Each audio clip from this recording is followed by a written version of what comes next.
Maraming mag-asawa ang nag-aampon ng bata at karaniwan sa kanilang dahilan, hindi sila magkaroon ng anak pero gusto nilang makumpleto ang kanilang pamilya. Ngayon, ibabahagi ko sa inyo ang kwento na siguradong kapupulutan natin ng aral at inspirasyon. Kaya naman, inaanyayahan ko kayong manood hanggang sa dulo ng videong ito.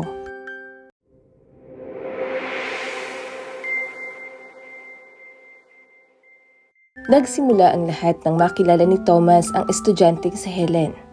33 taong gulang na si Thomas noong panahong iyon, samantalang si Helen naman ay 18 taong gulang pa lamang. Nagkakilala sila sa isang art gallery. Dahil sa kagandahang taglay ni Helen, kaagad siyang napansin ni Thomas. Nasundan pa nga ang kanilang pagkikita hanggang maging magkasintahan sila. Malaki ang agwat ng kanilang edad ngunit hindi naman nila alintana ang bagay na ito. Ang mahalaga ay masaya sila sa piling ng isa't isa. Noong malaman ng nanay ni Thomas ang tungkol kay Helen ay kaagad siyang tumutol. Ayon sa kanya ay pera lamang ang habol nito. Subalit sa halip na makinig ay nagalit pa si Thomas sa kanyang ina. Marahil ay nabulag na siya ng pagmamahal para kay Helen. Sa kabila ng pagtutol ng ilan sa mga taong malalapit kay Thomas at Helen, itinuloy nila ang pagpapakasal. Bumili rin si Thomas ng bagong bahay upang doon sila tumira ni Helen at ng kanilang magiging mga anak. Naniniwala si Thomas na tama ang kanyang desisyon. Mahal nila ang isa't isa at bubuo sila ng masayang pamilya. Mabilis na lumipas ang isang taon. Masinsinang kinausap ni Thomas ang kanyang asawa na siguro ay panahon na para magkaroon sila ng anak. Nagkakaedad na siya at gusto niya na rin maranasan kung papaano ang maging isang magulang. Ngunit ikinagulat niya ang naging sagot ni Helen. Ayon rito, 19 na taong gulang pa lamang siya. Wala pa sa kanyang isip ang pagkakaroon ng anak. Gusto niya pa sanang ma-enjoy ang kanyang buhay dahil siguradong malulosyang siya sa kakaalaga ng bata araw-araw. Ilang beses kinumbinsi ni Thomas si Helen hanggang sa napapayag niya ito. Ngunit lumipas ang mga buwan ay hindi pa rin talaga siya nabubuntis. Dahil sa paulit-ulit na pagkabigo ay napagdesisyonan nilang mag-asawa na magpatingin sa doktor upang malaman ang problema. Noong lumabas ang resulta ng pagsusulit ay nalaman nila ang isang malungkot na balita.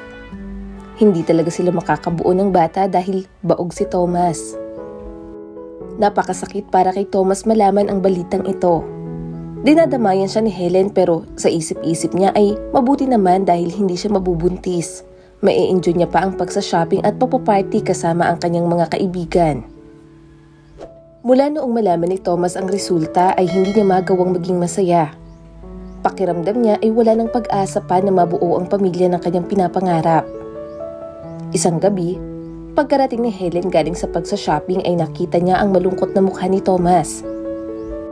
Sinabi niya rito na, kung gusto mo talagang magkaroon ng anak ay pwede naman tayong mag-ampon. Maraming bata sa bahay ampunan. Noong sabihin ni Helen ang bagay na ito ay hindi niya naman lubos akalain na siseryosohin pala ito ni Thomas. Kinabukasan, maagang nagising si Thomas. Nagtungo siya sa iba't ibang bahay ampunan. Alam niya sa kanyang sarili na iba pa rin ang pakiramdam na magkaroon ng sariling anak pero okay lamang iyon.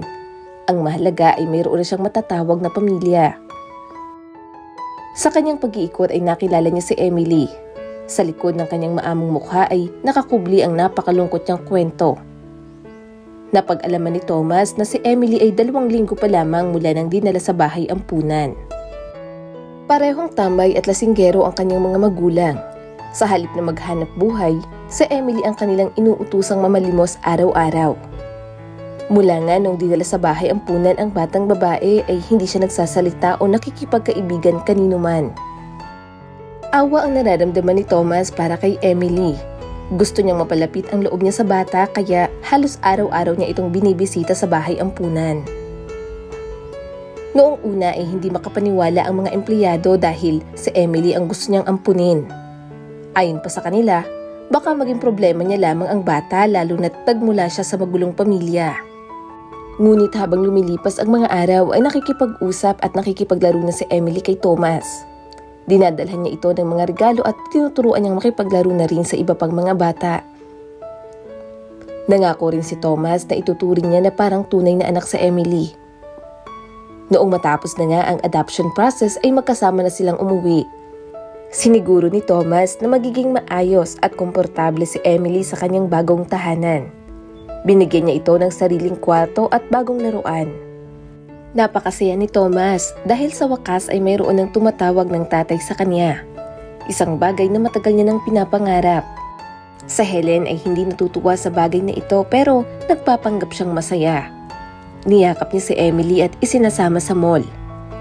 Ngunit sa paglipas ng mga araw, unti-unting nag-iiba ang pakikitungo niya sa bata, lalo na kapag wala si Thomas. Nakakaramdam siya ng inggit tuwing nakikita niyang nakukuha ni Emily ang mga bagay na kanyang gusto.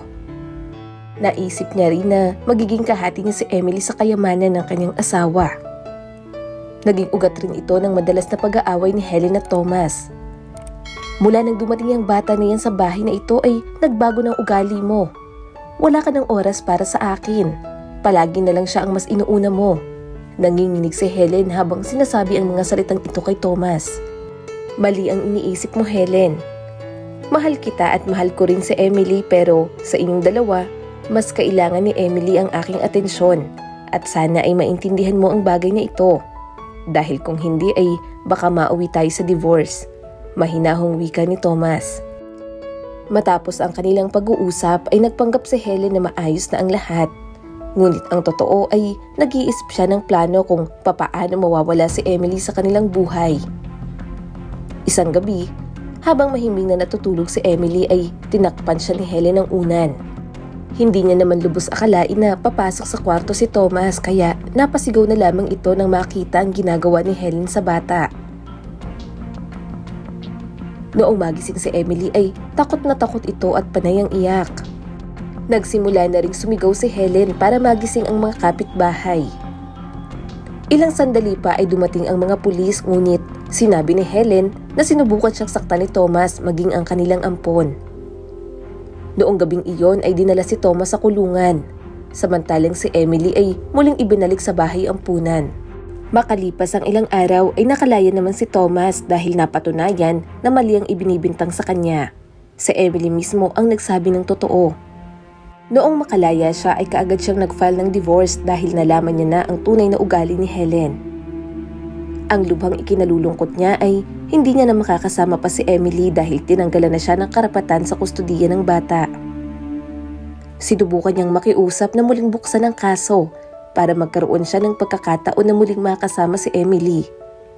Lumipas nga ang ilang buwan. Nakatanggap si Thomas ng sulat at nakasaad rito na muling bubuksan ang kaso kung saan pagdedesisyonan kung maaari siya ulit mag-ampon. Sa oras ng paglilitis ay tinawag ng judge si Emily para sa ilang katanungan. Maaari mo bang sabihin sa akin kung siya ba ang iyong ama? Habang nakatingin si Emily kay Thomas ay hindi niya napigilan ang pagpatak ng kanyang mga luha. Hindi po siya ang tatay ko. Maaari mo bang sabihin sa amin kung gusto mo pa siyang makasama bilang bago mong tatay? Muling tanong ng judge. Tahimik si Emily habang pinapahid ang kanyang mga luha. Siya ang aking guardian angel. Inalagaan at protektahan niya ako. Oo, hindi nga siya ang tatay ko pero itinuring niya ako na parang tunay na anak. Hindi nga siya ang tatay ko pero mahal na mahal ko siya higit pa sa sarili kong mga magulang. Dahil siya lamang ang nag-alaga at nagparamdam sa akin ng tunay na pagmamahal.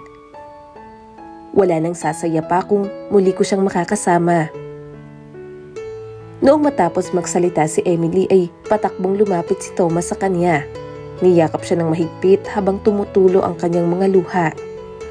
Ang mga taong nasa loob kasama na ang judge ay napaiyak na rin dahil naantig sila sa pagmamahal ni Emily at Thomas sa isa't isa na parang tunay silang mag-ama. Maraming salamat sa patuloy na panonood sa aking munting channel. Kung nagustuhan mo ang videong ito ay huwag mong kalimutang mag-like and subscribe at pakipindot mo na rin ang notification bell para updated ka sa mga susunod nating video.